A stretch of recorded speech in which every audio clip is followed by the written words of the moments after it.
for those of you watching,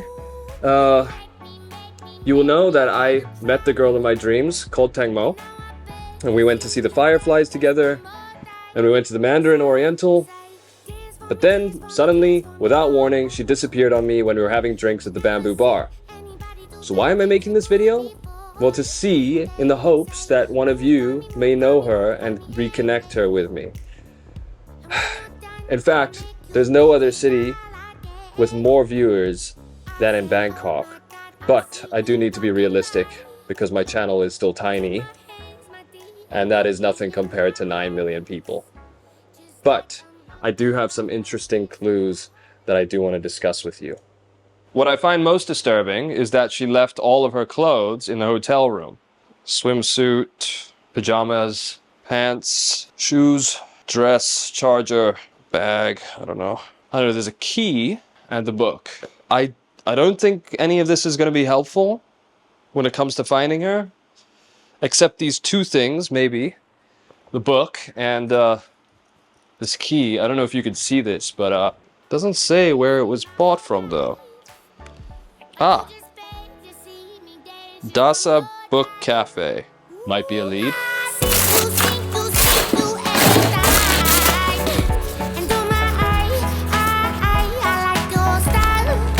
Okay, based on the comments that you guys left for me, I could think of 3 possible explanations as to why she might have disappeared. Did I commit a faux pas? Well, firstly, she might have been a little embarrassed when I left her sitting there with the bill when I had to go find my credit card, which I genuinely did have to do, and I did go find it in my room a little bit later. Also, I'm a tourist, so I mean, maybe she thinks, what could she possibly have with a tourist, right? And lastly, I did mention that I am between jobs. Probably shouldn't have mentioned that. But why would she have not done it earlier, or why did she do it in that moment? There were so many other opportunities for her to have ended things before, if that's what she wanted to do. And also, she really didn't seem to care when I asked to go get the credit card. So, yeah, sorry guys, I don't think it's that one. Is she just a gold digger? Well, some of you said it was a scam, but my credit card was untouched, and she didn't ask for anything during the entire time that we were there. And I never pretended to be wealthy. I made that very clear from the beginning that I am not a wealthy guy, and this was an exception. And again, why would she have done it at that moment? If she was a gold digger, then she wasn't a very good one if she could have had a whole another night at that hotel. I don't think so. And then there was the man in the Panama hat, which you mentioned, which I think is the only reason that makes sense. When she was gone, I asked the staff where she was, and they said somebody paid and pointed to the chair where the man with the Panama hat was sitting. This person sat there the whole evening playing on their iPad. We didn't have anything to do with him, except one time when I put my backpack in his way and Taeng-Mo removed it and said something to him in Thai, it sounded like. I revisited my footage, and this is the best picture I have of him. The hotel will not give me footage from the CCTV, so this is all I got. He went over to her, paid the bill, and she left. So this is still a very abstract reason, but for me, it's most likely that her disappearance is connected to him. What's going to help me figure that out is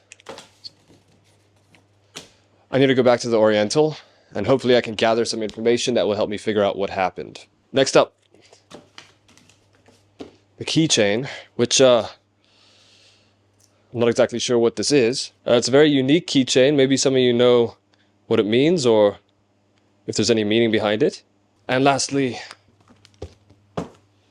the book, which, as I mentioned already, seems like it comes from a little cafe called Dasa Book Cafe, which might be another lead where I can find some information. Oh, and some of you had commented, how could I have been stupid enough not to exchange contact information with her? But if you remember, after our first date, I did. I gave her my phone number, but I wasn't 100% sure if she would be able to call me because my 8-day SIM card had expired. Remember, originally I was supposed to go to Osaka, so I wasn't too worried that she didn't call me before our date because we had a set time and appointment. Hey, good afternoon. Hey guys. I'm just asking if by any chance you have sold a copy of Heart of Darkness anytime recently by Joseph Conrad? Yeah. Yeah. I've been just Yeah, then they will look up on the database. Do you recognize this woman by any chance? Because I believe she might have bought the book. Yeah. I think that I may recognize her Yeah? maybe like about 2 weeks ago. Really? Yeah. Do you by any chance have any information that might help me find her? No. Okay. No, I don't have that contact. Just a customer. I see. Okay, well, how about, could I give you my phone number by any chance? And then if she happens to come back, then you could give it to her so I can get in contact with her? Yeah, sure. Brilliant. Okay, thank you. That's really helpful. Try to, yeah. Cool. Thanks so much. So I'm back at the Mandarin Oriental, and I'm here to look for the Panama man. Now there are three options. Option one is that he was not a guest, and then it doesn't help that I have the screenshot of him on my phone because the hotel staff will not recognize him if I show it to them.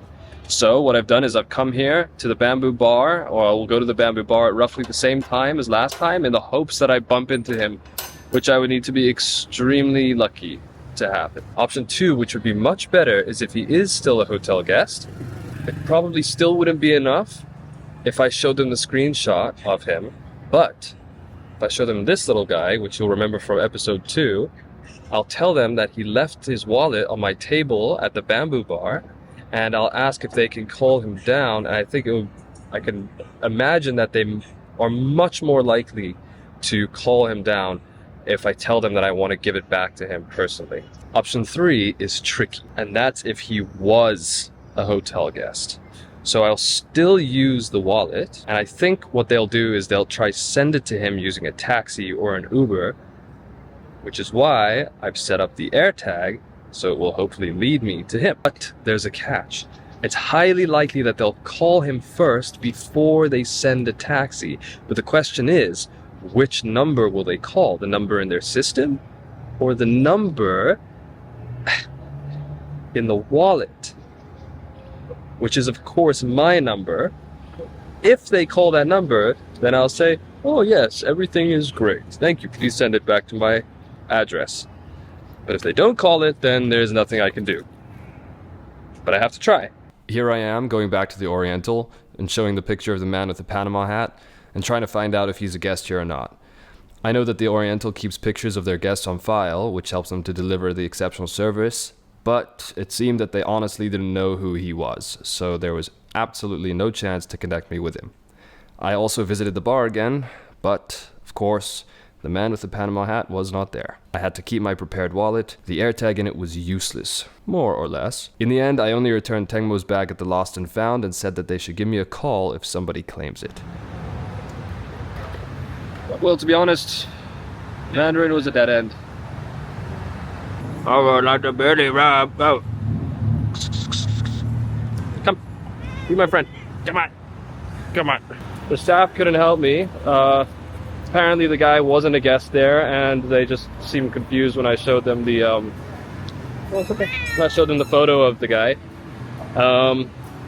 So I get the feeling that they would have helped me if they could have. I know, it's okay.